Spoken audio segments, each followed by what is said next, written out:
त्या दिवशी अक्कलकोट शांत होतं. जणू काळही थांबला होता. भक्तांच्या डोळ्यांत अश्रू होते, कारण त्यांना वाटत होतं स्वामी निघून गेले. पण स्वामी कधी जातात का? कर्दळी वनातील त्या गहन समाधीतून एक दिव्य शक्ती प्रकट झाली.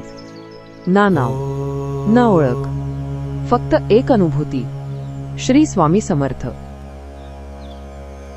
हिमालयाच्या शांत शिखरांमध्ये ते चालत होते, पण त्यांचा प्रवास फक्त पावलांचा नव्हता.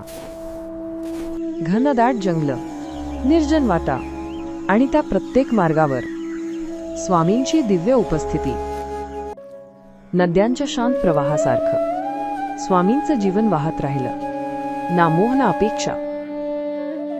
गावोगावी लोक त्यांना वेडाफकीर समजत, पण ज्यांनी त्यांच्या डोळ्यांत पाहिलं त्यांना तिथे साक्षात परमेश्वर दिसला. मंदिरांच्या घंटानादात, भक्तांच्या प्रार्थनांमध्ये एकच नाव घुमू लागलं, श्री स्वामी समर्थ. अनेकदा स्वामी एकटे चालत राहिले, पण खरं तर त्यांच्यासोबत चालत होता संपूर्ण विश्व. आणि मग स्वामी अक्कलकोटात आले. त्या भूमीला कदाचित माहिती होतं की आता तिचं भाग्य बदलणार आहे. चोळप्पासाठी स्वामी म्हणजे देव नव्हते, ते त्याचं संपूर्ण जग होते. स्वामी, माझ्या घरात काही नाही, पण जे आहे ते सगळं तुमचंच आहे. बाळप्पाची सेवा ही फक्त सेवा नव्हती, ती होती पूर्ण समर्पणाची परिसीमा. स्वामी, तुमच्याशिवाय माझं अस्तित्वच काय आहे? कोणासाठी ते गुरु होते, कोणासाठी आई वडील, तर कोणासाठी स्वतः दत्तात्रेय. स्वामी, आमच्यावर अशीच कृपा ठेवा.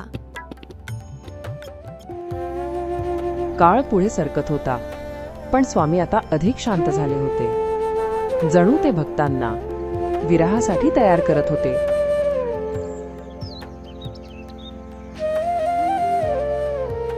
भिऊ नकोस, मी तुझ्या पाठीशी आहे. त्या शब्दांनी भक्तांच्या आयुष्याला कायमचा आधार दिला. तो क्षण आला ज्याची कल्पनाही भक्तांना सहन होत नव्हती.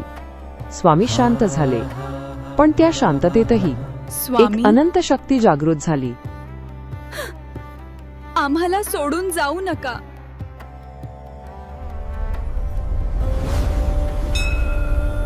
देह दिसेनासा झाला, पण स्वामींची उपस्थिती आजही तितकीच जिवंत होती.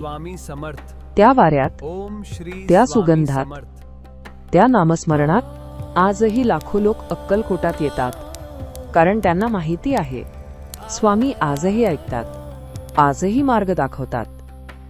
श्रद्धेने हाक मारा, स्वामी आजही उत्तर देतात. कारण हम गया नहीं, जिंदा है.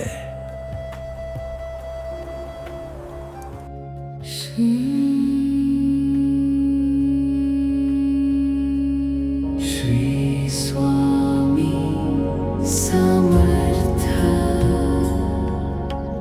जय जय